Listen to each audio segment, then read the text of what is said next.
और हमने ये भी डिस्कस किया था कि वहाँ पर मजबूरी अगर है तो हमें मेक का यूज़ करना पड़ेगा, कन्वेंस करना है, इनकरेज करना है या किसी से नॉर्मली काम करवाना है तो हम वहाँ पे गेट का यूज़ करते हैं।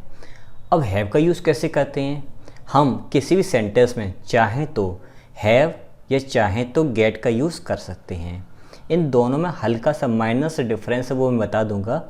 लेकिन एक चीज़ और है कि अभी तक हम क्या देख रहे थे गेट में कि हम किसी से काम करवा रहे थे, उसका नाम भी ले रहे थे। तो वो सारे सेंटेंसेस अभी मैं फिर से डिस्कस कर रहा हूँ यहाँ पर कि ये जो भी लिखे हुए ये सारे एक्टिव वॉइस में सेंटेंस लिखे हुए हैं। जब इनका पैसिव स्ट्रक्चर बनेगा तब वो व्यक्ति का नाम लिखा जाएगा कि नहीं लिखा जाएगा, लिखा जाए तो कहाँ लिखा जाएगा, सेंटेंस का क्या सेंस निकलेगा, वो सारी बातें हम लोग डिटेल में देखेंगे। अगर फुल वीडियो चल रहा है तो आपने अभी देख लिया होगा, तो समझते हैं आप। अगर मैं बात करूँ, पहले आएगा सब्जेक्ट, फिर आएगा हैव, फिर आएगा पर्सन का नाम, फिर आएगा वर्ब। कौन सी फॉर्म आएगी? बेस फॉर्म आएगी। बेस फॉर्म का मतलब क्या हुआ कि यहाँ पर हम लोग केवल V1 का यूज़ करेंगे। अभी हमने ये देखा था इससे पहले वाली वीडियो में कि अगर हम यूज़ करते हैं गेट का, अगर हम यूज़ करते हैं गेट का इस जगह पर, तो हमने देखा तक तो फिर हमें यहाँ पर यूज़ करना पड़ा था 2 + V1। यही फ़र्क था एक्टिव में यहाँ पर। तो अगर हम गेट का यूज़ करेंगे तो हमें 2 + V1 लगाना पड़ेगा अगली वर्ब में। अगर हम हैव का यूज़ करेंगे तो अगली वर्ब में हमें केवल V1 लगाना पड़ेगा, 2 नहीं लगाना पड़ेगा। क्लियर? अब समझो ध्यान से। I will have my assistant call you to confirm the ticket. I will have my assistant call you, मैं अपने असिस्टेंट से तुम्हें कॉल करवाऊँगा या तुम्हें कॉल करवाता हूँ, सॉरी करवाऊँगा बिल लगा हुआ है, to confirm the ticket, sorry confirm the date, कि डेट कन्फर्म करवाने के लिए। अच्छा, अब ध्यान दो, हैव के बाद ये आपका ध्यान थोड़ा यहाँ पर भी गया हो कि सर यहाँ पे आपने 2 लगा दी, गलत हो गया। नहीं, गलत नहीं है। हैव के बाद ये मेरा पर्सन रहा, हैव के बाद पर्सन आया, ठीक है। अगली बार कौन सी? कॉल है, केवल V1 में लिखी हुई है, ये मेरी वर्ब है। इस वर्ब को फॉलो किया इस वर्ब ने, और इस वर्ब के बाद एक और वर्ब आई है, तो इस वर्ब के बाद 2 + V1 आएगा। देखो, हैव के बाद अगली जो वर्ब आएगी वो बेयर इंफिनिटिव होगी, बिना 2 के होगी। क्या ये है? हाँ है। अब इस वर्ब की समस्या क्या है कि ये वर्ब अपने बाद ये जेरेंड लाती है कि इन्फिनिटिव लाती है, वो उसकी समस्या है। तो इसको तो चाहिए 2 + V1, तो इसको मैंने दे दिया है। हम मल्टीपल वर्ब्स को यूज़ कर सकते हैं, ठीक है। अच्छा, अभी आपका मन नहीं मान रहा होगा, एक और देख लो। अगर मैं इस जगह पर हैव असिस्टेंट डिनाई कर दो, DENY, I will have my assistant deny you, मैं अपने असिस्टेंट से तुम्हें मना करवा दूंगा, टू कन्फर्म द टिकट। अब देखो, इसने तो बेयर इंफिनिटिव ले लिया अपना, जिसकी क्या समस्या, ये अपने बाद लाता है जेरेंड। ये मैंने लिस्ट में बताया था, इन्फिनिटिव वाले जेरेंड वाले चैप्टर में बहुत डिटेल में बताया था। तो समझो, यहाँ पर ये डिनाई जो है ये अपने बाद जेरेंड लाता है, तो यहाँ पे 2 + V1 नहीं आएगा। डिनाई यू कन्फर्मिंग, यहाँ पे ING और जोड़ेगा, कन्फर्मिंग द टिकट। सिचुएशन बदलती है और पैटर्न चेंज होते हैं, आपको हर एक जगह फोकस करना पड़ेगा। ऐसा ही महारत हासिल नहीं हो जाती इंग्लिश में या किसी भी सब्जेक्ट में, ध्यान देना पड़ता है। सिचुएशन क्रिएट हुई। अच्छा, अगर मैं यहाँ पे गेट लगा दी तो क्या होता? ठीक, गेट लगा दिया तो यहाँ पे फिर 2 कॉल होगा, फिर आगे कॉल के अकॉर्डिंग 2 + V1 आएगा। अगर डिनाई होता तो 2 डिनाई के बाद कन्फर्मिंग होता। ऐसे सेंटेंस बनते हैं। चलो, the architect had his secretary make. अब यहाँ पे थोड़ी सी प्रॉब्लम हुई, सर यहाँ पे हैड के बाद मेक लगा दी, मेड होना चाहिए था। देखो, एक मैं सेंटेंस लिखता हूँ तो आपको ज़्यादा समझ में आएगा। I have written a letter। I have written a letter, मैंने एक पत्र लिखा है, या मैं एक पत्र लिख चुका हूँ, यही तो ऐसे निकलेगा कि नहीं लिखेगा? चलो ठीक है, मैं एक पत्र लिख चुका हूँ, करेक्ट। अब आपने ये सेंटेंस कभी लिखा नहीं देखा होगा, जनरली बता रहा हूँ। I have a letter written. ज़रा ये बताओ सही है गलत है? सही है कि गलत है? जनरली 99 पीपल जो है वो कहेंगे कि सर ये गलत है। गलत नहीं है, ध्यान नहीं दे रहे हो। गलत नहीं है इसलिए गलत नहीं है क्योंकि ये स्ट्रक्चर मैंने लिख दिया पैसिव वॉइस में। ये स्ट्रक्चर पैसिव वॉइस में लिखा हुआ है, ये स्ट्रक्चर एक्टिव वॉइस में लिखा हुआ है। अब डिफरेंस क्या है वो मैं बताऊंगा आपको यहाँ पर। अभी इस बात को याद रखना, ये सही सेंटेंस है, ये सेंटेंस मेरा सही है, नीचे वाला भी ऊपर वाला भी। इसको मैं प्रूफ करूँगा आगे चल करके। अब ध्यान दो, इस हैव के बगल में ये वर्ब लिखी तभी तो थर्ड फॉर्म है। अब मैं क्या कर रहा हूँ इधर पे, मैं तो हेड के बगल में सेक्रेटरी लिख रहा हूँ, मैं तो हैव के बगल में लेटर लिख रहा हूँ, लेकिन इधर पे थर्ड फॉर्म आ गया तो इधर ही थर्ड फॉर्म चाहिए ना। समझाऊंगा इस बात को, अभी मैं आगे लेके चलूँगा तब ये बात अप्लाई होगी। इस बात को मैंने क्यों लिखा है, क्योंकि ये आगे आने वाली है और आप इसमें यहाँ पे कंफ्यूज हो रहे हो, तो यहाँ पे अभी नहीं होना है। तो देखिए हैव की हैव लगा दो, हेड लगा दो, कोई फॉर्म लगा दो, कोई दिक्कत नहीं। उसके बाद इंसान आया, सेंटेंस का सेंस पास्ट इंडेफिनिट में जा रहा है। यहाँ पर मेक, हैव के बाद वर्ब कौन सा चाहिए, फर्स्ट फॉर्म, तो मेक ये वाली रखी हुई है, copies of the plans. Architect ने अपने सेक्रेटरी से प्लान्स की कॉपीज बनाने के लिए कहा। अच्छा, अब यहाँ पे हैव और गेट का मतलब तो आस्क, कोई बात कहना या रिक्वेस्ट करना किसी से कि वो काम वो कर दे। मैं किसी से रिक्वेस्ट करूँगा या कहूँगा कि वो काम वो कर दे, मैं नहीं करूँगा, यही इसका सब में सबका अर्थ निकलेगा। The surgeon had the nurse take the patient's temperature. Surgeon ने कहा नर्स से कि पेशेंट का टेम्परेचर ले लेना, कोई दिक्कत नहीं। I will have my assistant call you to reschedule या रीशेड्यूल, स्केड्यूल और शेड्यूल दोनों के प्रोनाउंसिएशन है अमेरिकन ब्रिटिश के according. I will have my assistant call you to reschedule the appointment. मैं अपने असिस्टेंट से तुम्हें कहने के लिए ये कहूँगा कि अपॉइंटमेंट को रीशेड्यूल कर दो। ठीक है, जो मैंने हिंदी बोली उसका ट्रांसलेशन यही बनेगा। The businessman had his secretary make, कहा था, रिक्वेस्ट की थी पास्ट में। The businessman had his secretary, अपने सेक्रेटरी से क्या कहा, make copies of the report, कि रिपोर्ट की कॉपीज कर दो, मतलब उसकी फोटो कॉपीज कर दो। ठीक है, अब दिमाग का जो कन्फ्यूज़न था कि यहाँ पे हेड के बाद मेड क्यों नहीं आया है, अब उसको सॉल्व कर लेते हैं। लेकिन मेरी एक बात याद रखना, इसको नोट डाउन कर लीजिए कि हमने हैव और सभी में अगर गेट लगाओगे ना, सभी में गेट लगाओगे, यहाँ पे गॉट हो जाएगा, यहाँ पे गॉट हो जाएगा, तो यहाँ पे टू मेक हो जाएगा, इधर टू टेक हो जाएगा, इधर गेट करोगे इधर टू कॉल हो जाएगा, इधर गॉट करोगे तो इधर टू मेक हो जाएगा। ये तो स्ट्रक्चर समझ में आ गया।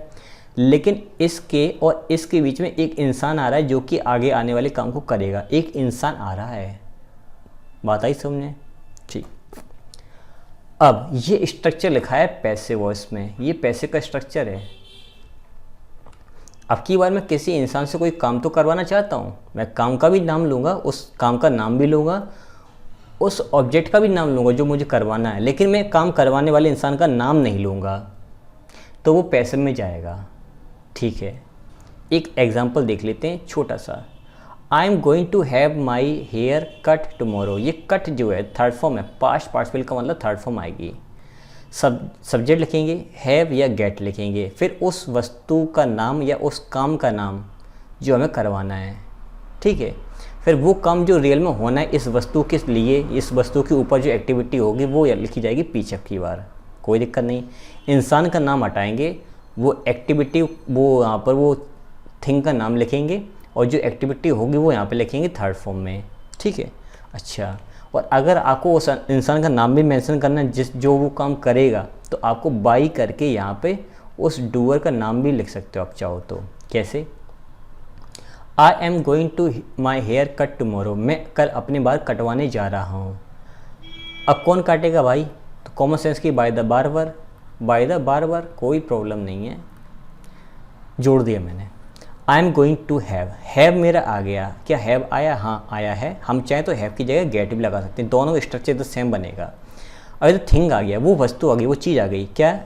My hair. हेयर कोई इंसान नहीं है, ये थिंग है। कट, कट की तीनों फॉर्म सेम रहती है, थर्ड फॉर्म है। टुमारो टाइम है, और ये एक्टिविटी कौन करेगा? कल मैं अपने बाल कटवाने जा रहा हूँ, इसका मतलब मैं खुद नहीं काटूंगा, किसी से कटवाऊंगा। क्या मुझे बताना पड़ेगा कि मैं किससे कटवाऊंगा? तो आप समझ गए होंगे ना भाई, बार बार काटेगा, तो मैंने बाय द बार लिखा नहीं। अब इसका स्ट्रक्चर देखो, इसमें यहाँ पर ये पैसे वॉश में लिखा हुआ है, थोड़ी बात समझ में आई? आ जाओ उस एग्जाम्पल पर। I have written a letter, मैं एक पत्र लिख चुका हूँ। I have a letter written का मतलब क्या होता है? मैं एक पत्र लिखवाता हूँ, सेंटेंस मेरा सही है, इसमें काम हो चुका है, इसमें ये मेरी मेन वर्ब है, इसमें ये मेरी हेल्पिंग वर्ब है, ये मेरी मेन वर्ब है, और ये अगली आने वाली ये मेरी नॉन फाइनाइट वर्ब है जो कि पास्ट पार्टिसिपल थर्ड फॉर्म में है। अब याद करो, पास्ट पार्टिसिपल में पढ़ाया था जब थर्ड फॉर्म अकेली आती है, अगर उसके पहले हेल्पिंग वर्ब आ रही तो ये मेन वर्ब है, इसके पहले तो लेटर आ रहा है तो ये मेरी नॉन फाइनाइट वर्ब है। सारे कॉन्सेप्ट देखो कितने मैच हो रहे हैं। इसका अर्थ क्या हुआ कि मैं अपना पत्र लिख चुका हूँ, इसका मतलब मैं अपना पत्र लिखवाता हूँ, राम के द्वारा, टीचर के द्वारा, सिस्टर के द्वारा, उससे कोई मतलब नहीं है, सेंटेंस अपना करेक्ट है। खूब समझ में आया? एक और देखो, you should have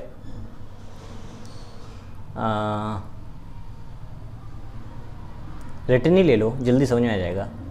you should have written a letter, तुम्हें पत्र लिखवा लेना चाहिए था। पास्ट में जब भी मॉडल और सब में हैव जोड़ते हैं तो पास्ट में सेंस देता है, चाहिए का चाहिए ही निकलेगा। तुम्हें पत्र लिखवा लेना चाहिए था, तुमने लिखवाया नहीं ना, इसलिए तुम पकड़े गए, इसलिए तुम्हें पनिशमेंट दिए गए कॉलेज में। अगर तुम पत्र लिखवा लेते, तुम एप्लीकेशन लिखवा लेते तो प्रिंसिपल तुम्हें छोड़ देते। ओके, अब मैं इसको कर देता हूँ पीछे, हालांकि एक्टिव में है, ये एक्टिव में है, और इसको कर देता हूँ आगे, ये बन जाएगा पैसे में। वही स्ट्रक्चर सेम फॉलो हो रहा है। You should have a letter written, तुम्हें एक पत्र लिखवा लेना चाहिए, तुम्हें एक पत्र लिखवा लेना चाहिए। देखो कितना सेंस बदल गया, शब्द आगे पीछे की, टेंस पूरा चेंज हो गया और सेंस पूरा बदल गया। तो यही खेल होता है मॉडल वर्ब्स का। थोड़ी बात समझ आ गई? आओ आगे, बिल लगाओ, कैन लगाओ, शुड लगाओ, मस्ट लगाओ, कोई प्रॉब्लम नहीं है, वो आपके ऊपर है। आगे आओ, अब देखते हैं लाइन से। I need to have a photograph taken for my new passport, मुझे ज़रूरत है, क्या ज़रूरत है?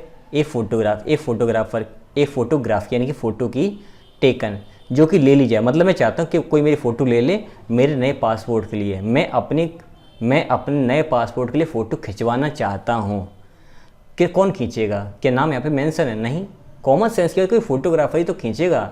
आपको नहीं सर मैं खुद खींचूँगा, खींचने को तो मैं भी खींच सकता हूँ, क्या मैं फ़ोटो बना दूंगा? इधर बनाने का भी तो काम है, तभी तो उस पर स्टिक होगी पासपोर्ट पर। तो उधर फ़ोटो खींचने का मतलब केवल खींचना नहीं है, इधर बनाना भी है, उसको बनाना भी है। तो फोटोग्राफर साइलेंट हो गया यहाँ पर, ठीक है, वो डुअर साइलेंट कर दिया, यहाँ पर हिडन कर दिया। अच्छा, फिर से आगे आओ। They had their house painted, उन्होंने अपना हाउस पेंट करवाया। Before putting it up for sale, मतलब घर बेचने से पहले उन्होंने अपने घर को पेंट करवा लिया। पास्ट में किससे करवाया? कॉमन सेंस की बात, कोई पेंटर, कोई ना कोई इंसान तो होगा पेंट करने वाला, जो कॉमन होता है। My car has broken down, एक इवेंट आया कि मेरी कार तहस नहस हो गई या वो टूट गई, इसमें कोई ना कोई प्रॉब्लम आ गई या फिर उसका एक्सीडेंट हो गया, ठीक है। और ब्रोक क्या है? टूट जाना, मेरी कार टूट गई, मेरी कार ब्रोक डाउन हो गई, हैपनिंग वर्ब है, ध्यान रखना।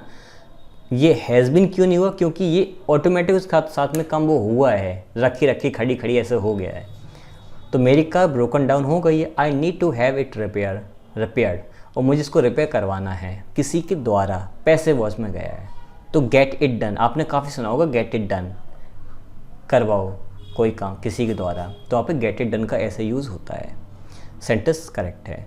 We are having our house painted this weekend, ये हैविंग क्या है? जनरली आपने देखा था टेंस वाले वीडियोस में कि हैविंग के साथ में तो आईएनजी वर्ब आती नहीं है, लेकिन आईएनजी कोई कॉन्टिन्यूस सेंस में देने के लिए हम लोग वहाँ पे आई जोड़ सकते हैं। तो यहाँ पे एक शब्द छुपा हुआ है जो मैं पूरा लिख देता हूँ, going to have. Going to have, इतना पूरा हटाया तो हैविंग कर दिया। We are going to have our house painted this weekend. इस वीकेंड पर हम अपना घर पेंट करवाने वाले हैं। तो मैंने क्या किया, वी आर हैविंग, हम लोग करवाने वाले हैं, सेंटेंस का सेंस करेक्ट निकल रहा है। जल्दी स्पोकन इंग्लिश में काफ़ी बोले आते हैं और अब एग्ज़ाम में भी काफ़ी आने लगे हैं, न्यूज़पेपर में तो ये काफ़ी आते ही हैं। बॉब एक नाम है, हैड हिज टीथ वाइटनड। अब कुछ लोगों को बड़ा अजीब लगा, शायद वाइट में ईडी जोड़ गया, ये क्या हो गया, मैं बता देता हूँ। जैसे एडजेक्टिव हैं, एडजेक्टिव जैसे वाइड है, अब इस एडजेक्टिव को मुझे वर्ब में कन्वर्ट करना है तो मैं इसके लास्ट में ई एन जोड़ता हूँ। तो इधर पे ई तो पहले से, वाइड का वाइडन, तो वाइड का मतलब चौड़ा होता है, वाइडन का मतलब चौड़ा करना। ऐसे बहुत सारी वर्ड्स हैं, जैसे कि शॉर्ट लेते हैं SHORT, या फिर लेते हैं हम लोग स्वीट ले लेते हैं, ठीक है। तो शॉर्ट का शॉर्टन कर दो तो ये वर्ब बन गया। शॉर्ट का मतलब छोटा और शॉर्टन मतलब छोटा करना। स्वीट का मतलब मीठा, स्वीटर का मतलब मीठा करना। स्वीटेंड कर दो, इसका मतलब सेकंड फॉर्म बन जाएगी, थर्ड फॉर्म बन जाएगी। स्वीटनिंग कर दो, ING फॉर्म हो जाएगी। तो ये बना हुआ है। तो Bob had his teeth whited, Bob ने अपने दांत सफ़ेद करवाए।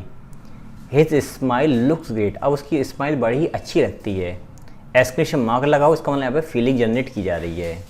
नेक्स्ट देखते हैं, माई वॉशिंग मशीन इज़ ब्रोकन। मेरी वॉशिंग मशीन टूटी हुई है, ये तोड़ दी गई है। अब देखो टूटी हुई है तो यहाँ पर हैपनिंग वर्ब दिखा रहा है, और हैपनिंग वर्ब अगर है तो ये सेंस कैसे निकला है समझो। यहाँ पर हैपनिंग वर्ब ना होकर कि ये तरीके से आपका यहाँ पर ये पास्ट पार्टिसिपल है, जो कि वर्ब की थर्ड फॉर्म है और उसकी वो अवस्था बता रहा है। पास्ट पार्टिसिपल होता है पैसिव वॉइस में, साथ ही साथ वो एक तरीके से कह सकते हैं कि वहाँ पर वो काम किस अपने आप हुआ है या किसी ने किया है। अगर मैं बोलूँ कि वॉशिंग मशीन तोड़ दी है तो भी यही बनेगा, वॉशिंग मशीन टूट गई है तो भी यही बनेगा। हम ये कैसे पता करें, देखो आप ये बताओ कि आप वॉशिंग मशीन तोड़ते हो कभी भी नहीं, वो अपने टूट जाती है, वो ख़राब हो जाती है। तो उस सेंस में ध्यान दो, माई वॉशिंग मशीन इज़ ब्रोकन, मेरी वॉशिंग मशीन जो टूट गई है, टूट गई है, तोड़ दी है नहीं, टूट गई है। इट नीड, सॉरी इट होगा यहाँ पर, या सॉरी आई, ठीक है, आई नीड टू हैव मतलब मुझे करवानी है, need to have it repaired, मुझे इससे रिपेयर करवाना है। तो यहाँ पर ये ख़राब हो गई है, टूट गई है, उससे रिपेयर करवाना है। अच्छा, अब दो तरीके हैं इसको। अगर मैं एक सेंटेंस बोलता हूँ तो आपको ये ब्रोकन वाला कॉन्सेप्ट क्लियर हो जाएगा। आप किसी पुराने घर में गए जो बहुत पुराना था, 30-40 साल पुराना, तो आपने देखा वहाँ पे बहुत सारी चीज़ टूटी पड़ी हैं। तो वहाँ पे एक वॉशिंग मशीन भी थी जो टूटी पड़ी थी। पुराना घर जो बहुत था उसमें कोई रहता नहीं था, उसमें हर चीज़ टूटी पड़ी थी। तो वहाँ पे वॉशिंग मशीन किसी ने तोड़ी होगी कि वहाँ पे टूटी पड़ी थी। आप कैसे बोलोगे, तो आप ये कहोगे हम उस घर में गए और हमने वहाँ पर टूटी हुई वॉशिंग मशीन देखी, टूटी हुई, तो द मशीन वॉज ब्रोकन, टूटी हुई है, द मशीन इज़ ब्रोकन। मैं घर पे गया तो बच्चे खेल रहे थे, तो बच्चों ने वॉशिंग मशीन तोड़ दी या बच्चों ने वॉशिंग मशीन टूटी हुई देखी। तो सेंस कुछ भी निकालो, तो जनरली वहाँ पे वो शैतानी करते चीज़ें तोड़ रहे थे, तो ऑब्वियसली वहाँ पे उन्होंने उस वॉशिंग मशीन को तोड़ा होगा। The washing machine is broken by the children, तो वहाँ पे बाय द चिल्ड्रन नहीं लिखा है। तो कॉन्टेक्स्ट में जब इसको डालोगे तब दोनों सेंसेस निकल के आएंगे। I am going to get, I am going to get, I am going to get my hair cut tomorrow, मैं अपने बाल कल कटवाने जा रहा हूँ। किससे कटवाने जा रहा, कोई दिक्कत तो है नहीं, उसको मुझे पता कौन काटेगा। तो यहाँ पर देखिए गेट के बताया हेयर, उस इंसान का नाम कहीं भी नहीं लिखा है जो काटेगा, और फिर लिखा है काटेगी, थर्ड फॉर्म आपकी, टुमारो आपका फ्यूचर का सेंस दे रहा है। We are getting our house painted this weekend, इस हफ्ते। अब देखो यहाँ पे ध्यान दो, यहाँ पे जो मैंने बताया था ना गोइंग टू हैव, यहाँ पर देखो गेटिंग आ गया, यहाँ पे हैविंग था, यहाँ पर हैविंग था, यहाँ पे गेटिंग हो गया। सेंस दोनों का सेम निकलेगा, चाहे गेट लगाओ या हैव लगाओ, सेंटेंस का स्ट्रक्चर सेम रहता है, ठीक है, बाकी सेंटेंस का मीनिंग सेम निकलेगा। ओके, ये वाले सेंटेंस रिपीट हो गया, इसको हटा देते हैं, और ये वाला भी रिपीट हो गया, इसको भी हटा देते हैं। दो सेंटेंस हमारे यहाँ पर रिपीट हो गए हैं। मेरे ख्याल से आपको यहाँ तक सारे कॉन्सेप्ट समझ में आ चुके होंगे। अब हम आगे देखेंगे हेल्प के बारे में, लेट के बारे में, अलाउ के बारे में, परमिट के बारे में। और अगर ये पार्ट वाइज वीडियो चल रहा है तो फर्स्ट वीडियो मैंने मेक का सेंस बताया था, किसी को फोर्स करना, लेकिन उसमें मैंने एक्टिव वॉइस बताया था, उसका पैसिव वॉइस बताऊंगा अगली वीडियो में। अगर ये लेंदी वीडियो चल रहा है तो अभी आपको मैं आगे चल के बताऊंगा।